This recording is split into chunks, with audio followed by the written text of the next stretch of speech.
E mais, uma coisa que raramente é falada, elas até pediam que o trabalho doméstico, aquelas mulheres que trabalhavam em casa apenas, a cuidar dos filhos e da casa, e portanto que são o sustentáculo da sociedade ao fim e ao cabo, porque sem alguém que faça esse trabalho, a sociedade não funciona.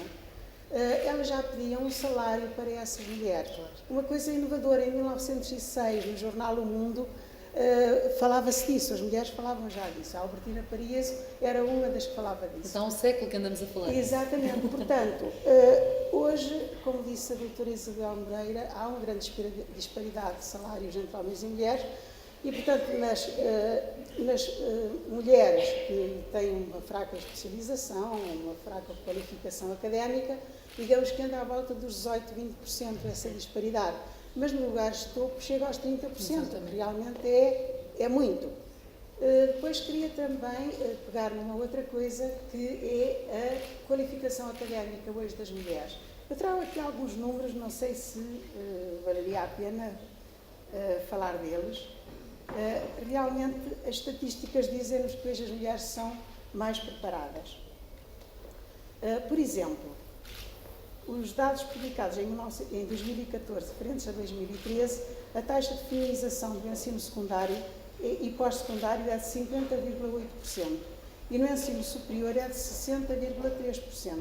Ora, se considerarmos os vários níveis de ensino superior, temos uma taxa de feminização de 59,2% nas licenciaturas, de 65% nos mestrados, de 63,8% nas especializações e 56,3% nos doutoramentos.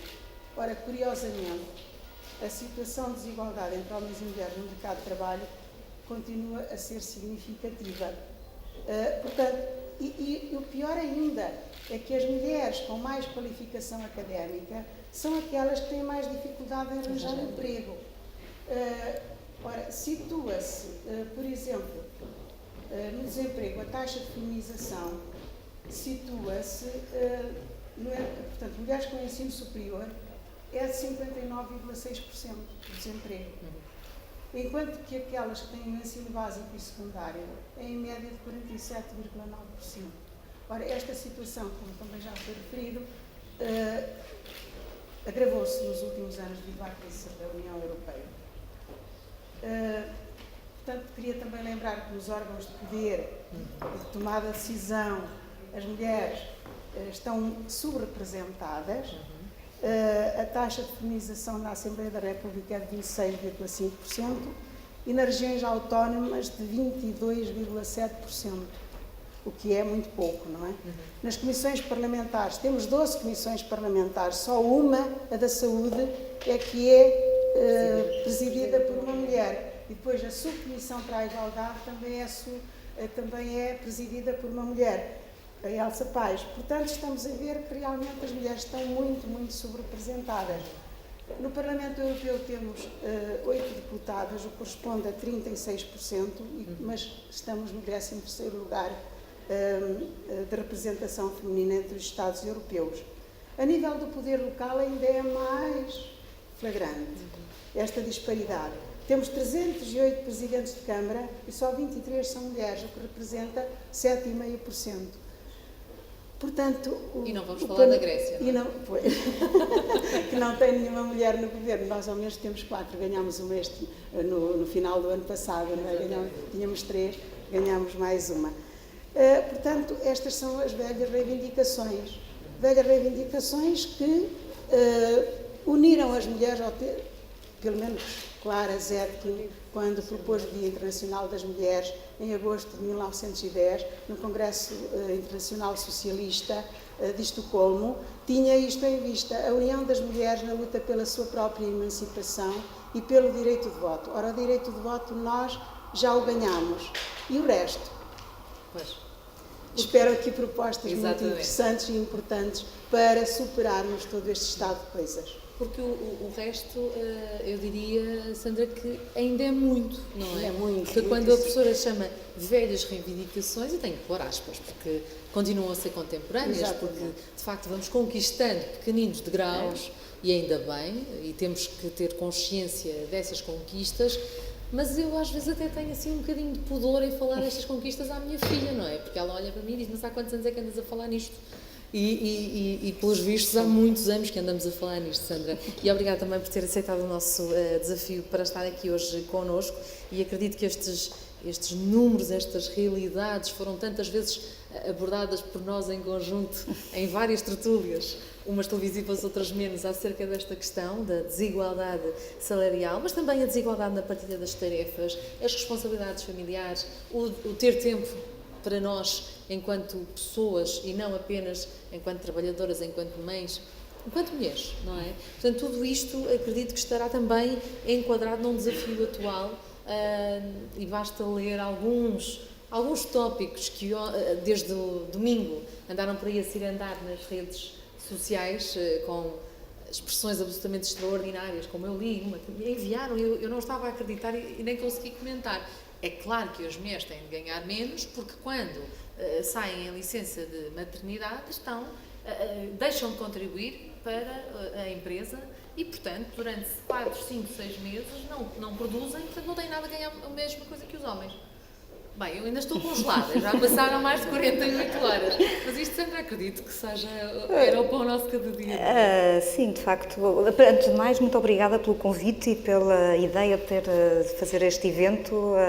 Muito obrigada, porque tudo aquilo que é feito para ajudar a ter estas matérias na discussão do dia a dia, dar importância a estas matérias, é fundamental. Eu acredito que este é o género de assuntos que de todo não podem ser resolvidos sentados à secretária. É preciso ir para a rua, é preciso trazer a questão para o meio da comunicação social, é preciso envolver os parceiros sociais, envolver as ordens profissionais, envolver, enfim, toda a sociedade e, portanto, muito obrigado enquanto ativista desta matéria e enquanto cidadã deste país. A questão dos feminismos e como tudo isto realmente parece que os desafios do feminismo é como se tivessem o elixir da juventude para o mal, que são sempre jovens porque nunca conseguem chegar à idade adulta. E isso, eu creio que uma das principais razões é a própria palavra feminismo, ou feminista, ou ser feminista. Eu lembro que enquanto Presidente da CITA fui muitas vezes entrevistada e havia sempre assim um brilhinho no olho no final, às vezes uma pergunta assim muito ousada, é feminista? Assuma lá que é feminista, como se isso fosse uma coisa, eu agora vou dizer aqui à frente de toda a gente que eu tenho um pacto com o demónio, eu sou feminista. E eu creio que a principal razão é de que não se percebe muito bem o que é a palavra, o que é que significa. Porque o ser feminista ou o feminismo, na verdade, é a luta pelos direitos de igualdade. É a luta pelos direitos de igualdade entre homens e mulheres. Não é a ideia de que as mulheres querem tomar o lugar dos homens e que querem dominar a sociedade em lugar dos homens. Isto foi a ideia que o poder instituído, naturalmente, sempre tentou divulgar como estratégia de tentar acabar com esta alternativa que, no fundo, é a ideia feminista de igualdade de oportunidades e igualdade de direitos entre homens e mulheres numa sociedade. E é aquilo que acontece agora quase com este novo programa da Grécia, não é? É uma alternativa e já está toda a gente a levantar, ou pelo menos quem tem o poder, já a levantar imensas nuvens negras. É mau, mesmo antes de se perceber que é. Porque esta ideia de, através do medo, combate-se a alternativa que não se quer instituir. E eu creio que esse é um dos principais problemas, que é o feminismo continua com esta má fama, como se fosse uma coisa má, como se fosse uma coisa das gajas, aquelas mal amadas, é um gangue. Não é? Aquelas mal amadas, aquelas que, porque as mulheres que são felizes nem são feministas, elas têm outras coisas em que pensar. E isto, de facto, continua-se a falar disto e continua-se a ter esta ideia e é, de facto, um estereótipo que não conseguimos ainda dar cabo dele. E eu creio que, por isso, o grande desafio é trazer os homens para o feminismo. Trazer os homens para o feminismo e entendermos que o feminismo é, de facto, a luta pela igualdade entre homens e mulheres, porque os homens também são altamente prejudicados nesta dualidade tão grande que nós temos de direitos para mulheres e direitos para homens, sem ser direitos para homens e mulheres de igual forma. Na questão da conciliação, como a Fernanda estava a dar o mote, é uma das principais áreas. A conciliação, trabalho, família e conciliação também com a vida pessoal, mas principalmente com a família, é sempre vista como aquela enorme necessidade das mulheres. As mulheres têm que conciliar. As mulheres têm filhos, as mulheres têm que conciliar. E os pais destas crianças, elas São todas crianças sem pai? São todas só filhas da mãe? O pai não tem vontade, com aspas, claro. O pai não tem direitos de estar com os seus filhos e não deve exigi-los? E a verdade é que nós ainda vemos isso muito pouco, ainda vemos muito poucos pais a exigirem os seus direitos de conciliação, os seus direitos de parentalidade, e isso naturalmente faz com que haja esta ideia de que a conciliação é só para as mulheres. Muitas mulheres, de facto, massivamente, isso via-se na CIT, todas as estatísticas, quem pede os horários flexíveis, quem goza tanto as licenças parentais em maior número, são obviamente as mulheres, que depois, obviamente, isso traz uma posição de fragilidade no mercado de trabalho, porque lá está, a mulher está em casa, não está a trabalhar, então não há de ter que ganhar o mesmo que o homem, ela então não vai estar tão disponível para o trabalho, ela não vai ter tanto acesso à promoção na carreira, enfim, e depois, no fim do ano, no cômputo geral, ela ganhou mais do que ele, mesmo que seja mais educada, mesmo que seja um nível académico melhor, mesmo que seja mais competente. Ganham menos. Ganham menos porque, naturalmente... Aliás, a 6 de março, não é? Claro. A 6 de março é que começa o ano, diria, não é? 6 de março, na equação matemática, corresponde a 18% dos 365 dias do ano. E, portanto, ou seja, 18% é igual a 65 dias. Portanto, se os homens começassem a trabalhar no dia 6 de março, ganhariam o mesmo que as mulheres que já começaram a trabalhar, em média, naturalmente, no dia 1 de janeiro. Não está a tomarem em linha de conta a falta de produtividade deles. Não, isso agora ainda só estou na matemática pura. Não é? Claro que, obviamente, esta questão da igualdade salarial, ou da desigualdade salarial, é um flagelo, mas ela é só uma consequência de tudo o resto. Claro. E tudo o resto é, de facto, ainda uma sociedade muito desigual no ponto de vista das oportunidades no mercado de trabalho e não só entre homens e mulheres. Eu diria que estas são as grandes questões e é curioso porque numa pré-entrevista os pontos que cada uma focou cruzaram-se, porque acabamos todos e todas, por falar basicamente nestes grandes tópicos, as discriminações, a disparidade, e a desvalorização social do papel da mulher. Professora Natividade, posso começar por si? Acha que continua a ser também um desafio velho e atual? Sim, é um desafio. É um desafio porque tudo aquilo que se relaciona com o espaço doméstico foi sempre desvalorizado e continua a ser desvalorizado. Portanto, é um desafio nós começarmos a valorizar esse trabalho. O facto, falou há pouco dos homens que eram muito poucos ainda que pediam a licença de parentalidade. E realmente, nas conversas que se ouvem, é tudo isso muito desvalorizado. Ainda agora vinha a ouvir uma conversa que um homem a dizer, desculpem chegar até aqui, a conversa do dia-a-dia, não é? Um homem que vinha a dizer, pois não me despachei a tempo porque tive que arrumar a louça do almoço. E depois o outro gozou, e tu também passaste a ferro? Pois. Portanto, estão a ver como isto é desvalorizado. Quando um homem assume que partilha as tarefas domésticas, ainda é gozado. Claro. Portanto, este trabalho tem que ser valorizado e, portanto, as nossas feministas, como eu disse há pouco, já sentiam isso. Tem que ser valorizado para que o homem, ao fazê-lo, não se sinta também desvalorizado por isso. Exato. E realmente a partilha de tarefas é muito importante. E as responsabilidades das crianças e da família são muito importantes, porque as mulheres têm que ter tempo não só para o seu lazer, mas também para apostarem mais nas suas carreiras profissionais. E realmente as mulheres ficam sempre para trás. Quando, por exemplo, num casal, um deles quer fazer doutoramento, é sempre ele que vai à frente e a mulher fica para trás. E depois ela irá fazer mais tarde, mas depois mais tarde já talvez seja tarde demais e já não faz. Portanto,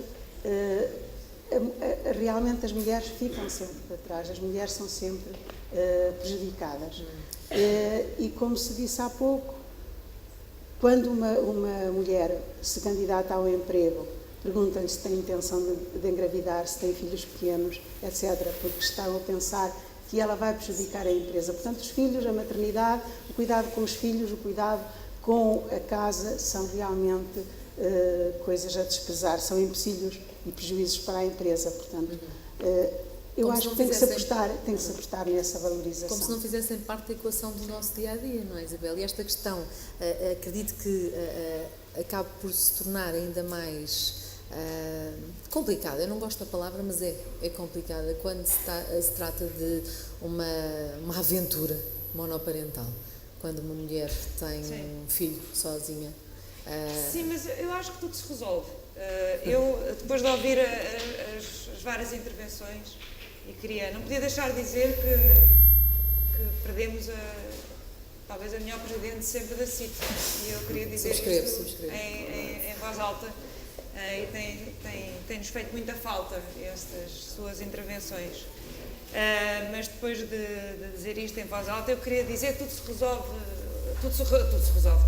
eu diria neste sentido. Eu concordo com a ideia de trazer os homens para esta luta, é evidente, até porque já está mais do que demonstrado que se as mulheres tiverem igualdade de direitos, os homens beneficiam disso e a sociedade beneficia disso. Portanto, só se os homens forem estúpidos é que não entram na luta, não é? Pronto. Depois, relativamente à questão da maternidade, eu acho que há aqui um ponto que eu tenho que deixar clara a minha posição, porque tem vindo a ser discutida assim em pozinhos no Parlamento e qualquer dia aparece, que é introduzir o contrato a tempo parcial para as mulheres. Eu sou absolutamente contra, e devo dizer porquê. Porque não se diz que é para as mulheres, mas as mulheres é que escolhem por causa do panorama cultural em que vivemos. E o que acontece é que as mulheres que escolhem o contrato a tempo parcial têm as crianças, mas depois, obviamente, perdem a nível remuneratório e perdem a nível de progressão da carreira. Relativamente à questão que me estava a pôr das famílias monoparentais, há pessoas que são mães solteiras, há pais solteiros, quer biológicos, quer adotantes singulares. O que eu acho que se deve fazer é comunitarizar a família. A família tem de deixar de ser um espaço fechado e secreto. Não é só entre marido e mulher que não se mete a colher. É entre mulher e mulher e marido e mulher, é o pai e filho que não se mete a colher. A família tem de se abrir à comunidade, abrir à paróquia, às suas associações, à escola, e a escola aí tem um papel determinante.